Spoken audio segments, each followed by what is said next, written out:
The maitre d' looked at me like I didn't belong. Polished shoes, tuxedo pressed so tight I thought he might pop a button. Sir, I believe there's been a mistake. Your name isn't on the reservation. Behind him, I saw her. Samantha, my wife, laughing with her mother Denise, her sister Tiffany, and some smug, square-jawed man I didn't recognize. A rich table, expensive wine, candlelight dancing across crystal, and no chair left for me.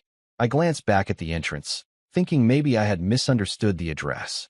Maybe this wasn't the restaurant she meant. But then I saw Denise tilt her wine glass and lean in close to Samantha. Denise locked eyes with me over the rim of her glass, and then she smirked. She actually smirked, loud enough for the nearby tables to hear. She said, "Maybe a budget place suits you better, honey. This is a members-only club, after all." For a second, I couldn't move. My heart wasn't racing. It just stopped. I was frozen. This wasn't some accident. This wasn't a mistake. This was a setup. Samantha didn't even flinch. She didn't wave me over. Didn't motion for a waiter. Didn't pretend to care. And I did the only thing I could. I burst out laughing. Big. Loud. The kind of laugh that echoes and makes people look up from their overpriced steak. Denise looked confused. Samantha narrowed her eyes. And then I walked past the maitre d' like I owned the place and said, "Get me a table." He raised an eyebrow. "Sir, I told you." I didn't let him finish. I leaned in close and said with a grin, "Tell Marcus I'm here. Tell him it's Jake. He'll want to know." Because the owner, the man who built that restaurant from scratch, the one who hosted mayors and movie stars, was my college roommate. And 5 minutes later, there I was, center table, best view in the house, champagne on ice. Alone, but not invisible. Let them squirm. Denise choked on her drink. Samantha's jaw clenched. Tiffany looked like she'd seen a ghost. But me? I smiled. Not because I'd won anything, but because in that moment, I realized something. She never planned to include me. Not just tonight. In anything. This wasn't just a dinner. This was the tip of a much colder, much uglier iceberg. And that smug guy at her table? He was about to become a problem. After the meal, I didn't go home. I needed air. I needed silence. I needed to figure out what the hell just happened without the walls closing in around me. I drove to the overlook on Crestview Hill, parked, and just sat there, watching the city lights blink like nothing in the world was wrong. But inside, something was very, very wrong. Samantha hadn't even texted me. Not a single word. Not sorry. Not misunderstanding. Not come join us. Just radio silence. And the longer I sat there, the more my gut screamed that this wasn't some petty dinner drama orchestrated by her mom. No, this was something deeper. A betrayal that was already in motion. When I finally got home around midnight, the house was dark. She wasn't back. Her phone? Off. I went to bed, but sleep didn't come. My mind was racing. That guy, who was he? That laugh she gave him across the table? That wasn't a colleague laugh. That wasn't innocent. That was familiarity. Intimacy. The next morning, she came in like nothing happened. Shopping bags in hand, sunglasses still on indoors. "Oh, you're up," she said, walking past me like I was just a piece of furniture. "Hope you grabbed something to eat last night. I forgot to tell you we had a girls-only dinner." I just stared at her. Girls only. She tossed her bags on the couch, kicked off her heels, and yawned. "Well, girls, and a couple friends." "You mean that guy in the gray blazer? Who sat next to you while your mom laughed at me like I was the help?" She blinked, then scoffed. "Oh my God, are you serious right now? That was nothing. You're blowing this out of proportion. No seat for me. No message. No call. No apology." I took a step forward. "Just you, your family, and some guy I've never seen before. You expect me to believe that's nothing?" She looked me dead in the eyes. "Believe whatever you want, Jake. You always do." That line, that smug, casual dismissal, it wasn't new. It was routine. And that's when it clicked. This wasn't the first time she'd erased me from her life. I started watching more closely. Her phone was always face down now. She started taking late-night yoga classes and came home with perfume that didn't match hers. She was constantly texting, smiling at the screen, then hiding it when I walked into the room. And the intimacy between us? Gone. Cold shoulder. Quick excuses. "I'm tired. I have an early meeting." Don't start, Jake. But what tore me in half was this one moment. It was Tuesday night. I heard her in the bathroom, door half open, whispering into the phone. Not flirty, not cutesy, but hungry. "You make me feel like I can breathe," she said, her voice low and trembling. With Jake, it's like I'm suffocating. You get me? No one else does. Then silence. Then a giggle. Then a whisper. Can't wait for next weekend. She didn't even see me standing in the hallway, motionless. I didn't say a word. I just walked away. What was the point? She'd already left me. Emotionally, physically, mentally. The woman in our house wasn't my wife. She was a stranger in expensive makeup and weaponized indifference. The next day, I started digging. I'm not proud of it, but I checked her laptop. She forgot to log out. There it was. Messages. Bookings. Photos. Hotel confirmations. One under her name. One under his. Bryce. That was the name. And the room was reserved for 2 nights at a luxury suite in Tahoe. For this weekend. She had even added a dinner reservation. Same place we went on our honeymoon. I didn't cry. I didn't yell. I just stared at the screen, and every image of our past, our wedding, our lazy Sundays, her laugh, turned into static. She chose him. And now I had to decide if I was going to let her keep choosing while pretending I didn't know. But something inside me started to burn. Not grief. Not pain. Clarity. And I knew exactly what I was going to do. I didn't confront her right away. That would have been too easy for her. She'd spin it, cry on cue, blame me, then gaslight her way back into the narrative like she always did. No, I needed her to feel it. Not just be caught. Be exposed. So I waited.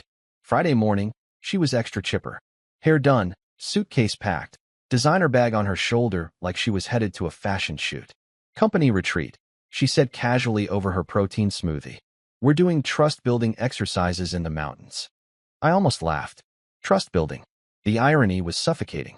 Oh, sounds enlightening, I said, pouring myself coffee. She kissed me on the cheek. Quick. Mechanical. Don't wait up. I didn't. That night, I drove up to Tahoe. Not because I wanted to catch them in the act. No. I wanted something deeper than confrontation. I wanted understanding. And I wanted closure. I already had the room number from her confirmation email. I wasn't even shaking when I knocked. I knew what was behind the door. She opened it, in a silk robe I'd never seen before. Her face dropped. She didn't even try to lie. Jake, what are you doing here? Bryce appeared behind her. Shirtless. Cocky. Athletic. The type she'd always said was too fake. He didn't look surprised. Oh, he smirked. This must be the husband. There was a beat of silence. I looked at her, really looked. And for the first time in months, I saw her without the filter of nostalgia or love or hope. And she was nothing I had believed in. I didn't raise my voice. Didn't curse. Didn't swing. I just smiled. You two deserve each other, I said. Then I tossed the small envelope on the bed. Inside, a printed copy of every reservation. Every message. A photo of them at dinner, the same night she told me she was with her sister. And the final paper? A divorce petition. Signed. Ready. I won't make this messy, I added. Just give me what's mine and keep your lies. She didn't say a word. Neither did he. I turned and walked away. But it didn't end there. 2 weeks later, her mother called me. Furious. Screaming. How dare you humiliate Samantha? She's heartbroken. I waited for her to finish.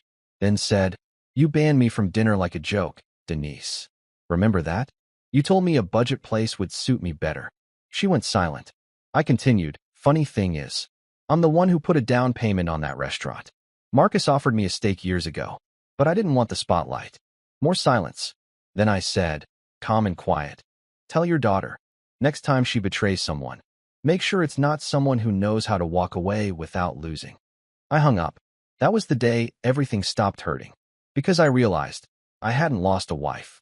I'd shed a weight. And for the first time in years, I was free. Days turned into weeks. The silence in the house didn't feel empty. It felt earned. Cleansing. Every photo of us that once hung on the wall was gone. Not out of bitterness, but because it all meant nothing now. That version of my life, the one where I believed in her, was over. She tried reaching out. First through long, dramatic texts. Then voice messages that cracked halfway through with fake tears. I didn't answer any of them. I didn't need to. The divorce papers were real, official, and moving forward. But she didn't expect that. She thought I'd beg, plead, try to fix it. Instead, I stayed silent. And that's what broke her. One day she showed up. Unannounced. No call. No warning. Just stood at the front door in the rain, mascara smeared, wearing the same beige trench coat she always used to brag made her look like a movie star. I opened the door, but didn't invite her in. I made a mistake, she said, voice trembling. It wasn't supposed to go like this. I didn't speak. She took that as permission to keep talking. Bryce, he wasn't who I thought he was. He disappeared once the divorce became public. He doesn't even answer my calls anymore. My mom, she says I should talk to you. She thinks we rushed into this. That maybe we can still. I stepped outside and closed the door behind me. No, I said calmly. We can't. Her eyes widened, as if the rejection was something new. As if she wasn't the one who hollowed out this marriage with lies and secrets. As if she was the one being wronged. You were never sorry, I added. You were just caught. She opened her mouth, but I cut her off. And the worst part? It's not even the affair. It's that you looked me in the eyes, night after night, and made me feel like I was the one losing grip. You gaslit me into thinking I was paranoid, needy, overreacting. And when you let your mom humiliate me in public, you didn't blink. She was crying now. Real or not, I didn't care. Jake, I was lost. You were found, I said sharply, in a hotel room with another man. Don't insult either of us by pretending this was confusion. I turned, opened the door, and paused for a second. There's nothing left for you here, Samantha. Not in this house. Not in my heart. I walked inside and closed the door without looking back. She stood there for a few minutes. I heard her breathing on the other side, then footsteps retreating down the porch. That night, I slept better than I had in years. No tossing, no nightmares, just peace. And in the morning, sunlight spilled through the window like it was touching a home that finally knew who it belonged to. ChatGPT Pauiedzio. A month later, I got a letter in the mail from her lawyer. She was contesting the division of assets. Suddenly, the woman who once told me I was just baggage now wanted half of everything I'd built. My savings, my condo, even the car she used to mock as too plain for real executives. She wanted the life I had rebuilt without her. It was never about love. It was about comfort, familiarity, a backup plan. I handed the letter to my lawyer with a single line. She's not taking a damn thing more than what's fair. He understood. But Samantha didn't stop. She started a campaign, posting sad, cryptic quotes on social media. People change, even those who promised they wouldn't. Sometimes love isn't enough. Her friends, the ones who used to laugh at my jokes over dinner, suddenly unfollowed me. Some even messaged me, saying I should be more understanding. They didn't know the truth. They didn't see the hotel receipts, the whispering phone calls, the way she laughed at me in public with her family like I was disposable. But I didn't respond. Not publicly. Not even when she started telling people I emotionally neglected her. I knew it was bait, and I wasn't biting, because I didn't need to fight her in the court of public opinion. She lost something real. I lost someone fake. Instead, I threw myself into work, into fitness, into friendships I had let fade because I was always trying to fix us. I found time again, time to breathe, time to read, time to sit at a coffee shop and just be without thinking about what lie was waiting for me at home. And then, one day, something happened. I was walking out of the gym, drenched in sweat, earbuds in, when I heard a voice behind me. Jake! I turned. It was Hannah. We'd known each other years ago, back when life was simpler and everything felt possible. We'd gone on 2 dates before I met Samantha. It never turned romantic, but I remembered her laugh, her sharp wit, her kindness. She smiled like it had only been a week since we'd last seen each other.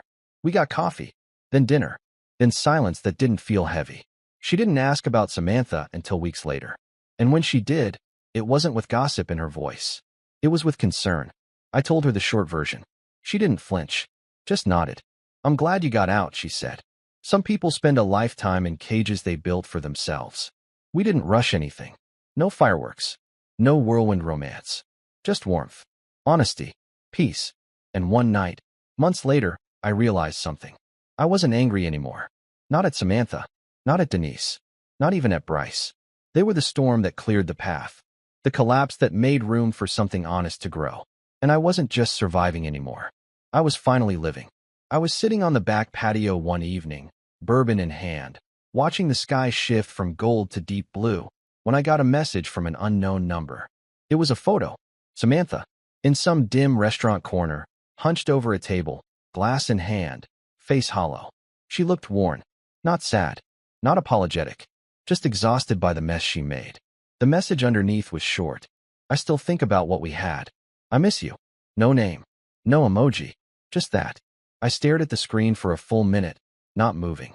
Then I locked the phone, set it down, and took a slow sip of my drink. There was a time I would have obsessed over that message. Would have turned it over in my mind 1,000 different ways, imagining what she meant, what she felt, what she was hoping for. But now, it felt like a message sent into a void. And for once, I didn't feel anything back. A few days later, I ran into Tiffany, her sister, outside a bookstore downtown. She spotted me before I could dodge. "You look different," she said. "Peaceful." I offered. She smiled awkwardly. "Yeah, that's the word." We stood there for a moment. Then she glanced down, shifted on her feet. "She regrets everything, you know." "I don't." Tiffany gave a soft laugh through her nose. "Yeah, I figured. I didn't ask how Samantha was doing. I didn't care. I didn't need validation. I didn't need the apology that never came. What I needed, I'd already given to myself. Closure." Later that night, I sat down and started writing. Not to her. Not to anyone else. To myself. I wrote down everything I'd learned. Not the pain. Not the details of the betrayal. But the growth. I wrote that love isn't supposed to feel like walking on eggshells. That loyalty isn't a favor, it's the baseline. That the people who mock your presence in public are the ones who never deserved your presence in private. I wrote that sometimes, losing the person you thought you couldn't live without is the only way to find the one person you should have been living for all along, yourself. And when I was done, I folded the paper and tucked it into the back of a book I used to keep on my nightstand during the worst nights, just in case I ever forgot how far I'd come. The next morning, I woke up beside Hannah. She was still asleep, sunlight touching the edge of her shoulder. No pretense, no tension, no cold silence. Just breath. Peaceful. And I realized something I hadn't said out loud yet. I was happy. Not in the way people post about. Not in the way you fake to make others jealous. Real, quiet, earned happiness. The kind that doesn't need an audience. A year passed. Clean. Quiet. Uneventful in all the right ways. No slammed doors. No cryptic messages. No waking up with that gnawing anxiety in my gut, wondering what kind of version of Samantha I'd get that day. Cold, cruel, or condescending. I had sold the house. Moved into a smaller place across town. One with tall windows and a kitchen I actually used. No echoes of arguments in the walls. No wine glasses that used to get hurled during late-night fights. Just air. Light. Sanity. Hannah and I took things slow. She wasn't a placeholder. She wasn't a rebound. She was real. I think that's what scared me most at first. Because when someone finally treats you right after years of walking on eggshells, you question it. You wait for the knife. But it never came. She laughed at my dumb jokes. She asked about my day and actually listened. She never once made me feel like I had to earn her attention. It was just there, given freely. One afternoon, we were walking through a flea market. She stopped to admire a small ceramic figurine, nothing fancy, just a lighthouse. She turned it over in her hand and smiled. "I like things that stand through storms," she said, almost to herself. It hit me harder than it should have. Because I used to think I was the storm. Turns out, I was the lighthouse all along. And Samantha, she was the one who couldn't stop sailing into wreckage. Eventually, I heard she tried to patch things up with Bryce. Didn't work. Then she jumped into another relationship. That didn't work either. Started a blog about healing and owning your story. Classic. People like her always find new masks. But deep down, it's the same dance. The same emptiness trying to rewrite itself into something meaningful. One night, Hannah asked me if I'd ever speak to Samantha again. Not even if she was on fire, I said without hesitation. Hannah didn't flinch. She just nodded and moved on. That's what I loved most. No drama. No digging. Just trust. Sometimes I still thought about that dinner. About Denise's smug voice. Maybe a budget place suits you better. I thought about how far I'd come from that moment. From standing at the edge of that table, humiliated, dismissed. Now I had something no one at that table would ever understand. Peace, dignity, freedom. I didn't just survive the betrayal, I outgrew it. And looking back, maybe that was the real gift. It was late autumn when I received an invitation in the mail. Cream-colored envelope, gold-embossed letters. It looked expensive, like it was trying too hard to be taken seriously. At first, I thought it was junk mail. Then I opened it. Denise Wellington invites you to celebrate her 60th birthday at the Briarstone Club. Formal attire required. No note. No apology. Just that. I sat at the table holding the card between my fingers, stunned by the audacity. The same Denise who once told me I wasn't refined enough for her daughter.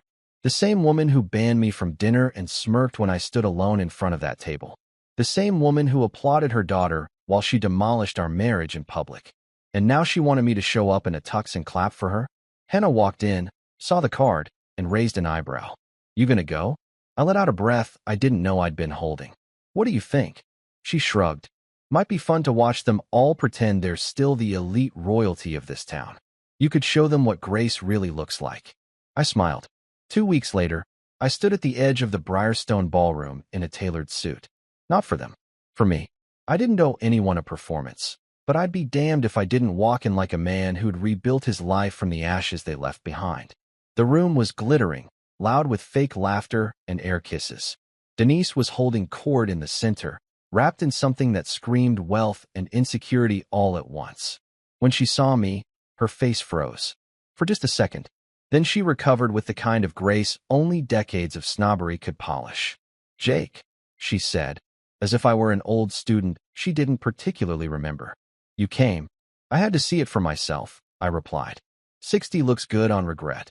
She blinked, then gave that tight, stretched smile. I heard you're doing well. Anu, what's her name? Hannah, I said, meeting her gaze. A woman, not a project. She flinched. Samantha was there too. Of course she was. She looked thinner, not in a glamorous way, more like something had been drained from her. Her eyes found me from across the room, and when I didn't walk over, didn't acknowledge her with more than a glance, something cracked behind them. She approached later, cautious like she was walking toward a sleeping dog she'd kicked too many times. Jake, I didn't think you'd actually come. I almost didn't. She waited. When I didn't ask how she was, she filled the silence. I've been doing some thinking. About us. About how things ended. They ended exactly the way they were supposed to. Her mouth opened slightly. Part of me hoped we could talk someday. We are, I said calmly. This is me talking. And when this conversation is over, I'll leave, and it'll be the last time you ever have to worry about my name coming up in your life again. She swallowed. I made mistakes.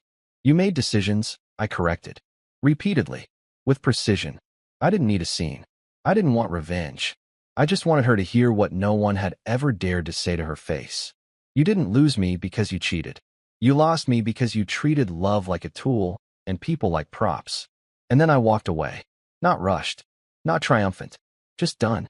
And as I stepped outside into the cool night, I felt it again, the air, the quiet, the weightlessness of having nothing left to prove to anyone.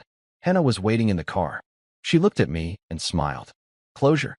No, I said, getting in. Confirmation.